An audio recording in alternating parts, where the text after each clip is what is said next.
Selamat pagi anak-anak yang dikasihi oleh Tuhan.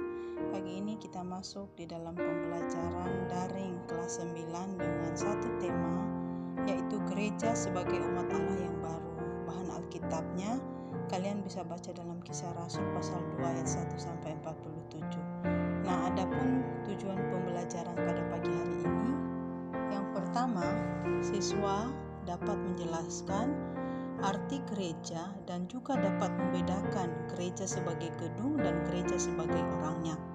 Yang kedua, siswa juga dapat menjelaskan terbentuknya gereja perdana. Nah, indikator pencapaian kompetensi yang pertama 3.1.1 menjelaskan karya Allah dalam pertumbuhan gereja. 3.1.2 mengartikan karya Allah dalam pertumbuhan gereja. Nah, kita akan masuk di dalam materinya. Yang pertama, kalian harus mengerti arti atau makna dari kata gereja. Dalam KBBI, gereja diartikan sebagai pertama, gedung atau rumah tempat berdoa dan upacara agama Kristen. Yang kedua, badan atau organisasi umat Kristen yang sama kepercayaannya, ajarannya, dan tata ibadahnya.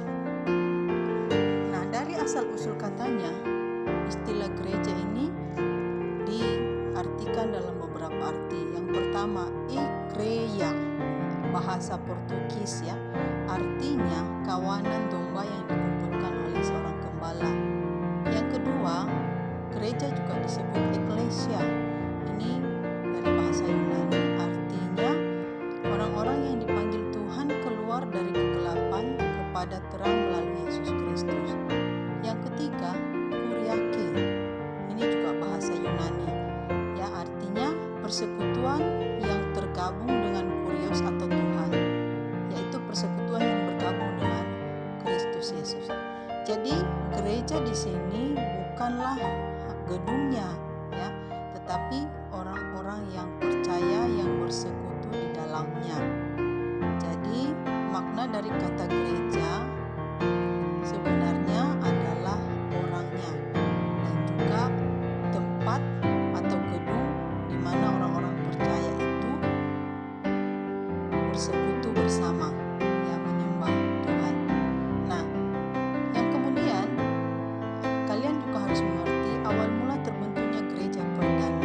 Nah, dari mana asalnya gereja ini pertama kali sehingga sampai sekarang ini gereja ini boleh ada. Ya, dari bahan Alkitab tadi yaitu Kisah Para Rasul pasal 2 ayat 1 sampai 47, kalian nanti bisa membaca di tempat masing-masing.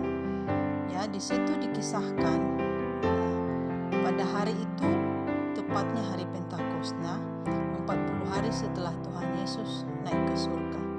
Nah, pada waktu Yesus naik ke surga, dia sudah menjanjikan kepada murid-muridnya bahwa Roh Kudus akan dikirim kepada murid-murid untuk menolong, memimpin mereka di dalam menjalankan segala tugas-tugas Tuhan di dunia ini. Maka pada saat itu Roh Kudus dicurahkan oleh Tuhan kepada murid-muridnya ya, sesuai dengan janjinya, sehingga murid-murid Tuhan ini dapat berkata-kata dalam berbagai bahasa bangsa-bangsa pada saat itu untuk memberitakan Injil. Kebetulan mereka sedang berkumpul di Yerusalem. Nah, pada hari itu ketika semua murid-murid berbahasa bahasa bangsa-bangsa yang lain, orang-orang yang berkumpul dari berbagai bangsa itu mereka mendengar. Dan oleh kuasa Roh Kudus, banyak orang pada waktu itu mendengar tentang Injil Kristus dari khotbah para murid-murid, sehingga mereka percaya, mengakui dosanya, dan memberi diri mereka dibaptis. Inilah awal mula dari terbentuknya gereja. Nah, jadi dari kisah ini pun dijelaskan kepada kita bahwa gereja itu adalah orangnya, ya, orang yang percaya kepada Yesus Kristus, termasuk saya dan kamu.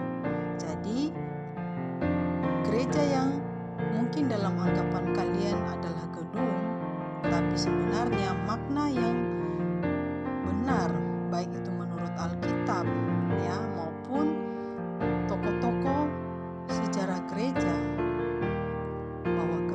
yang sesungguhnya adalah orang-orang yang sudah percaya kepada Kristus.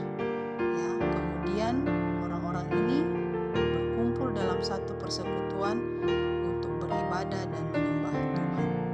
Jadi anak-anak, ini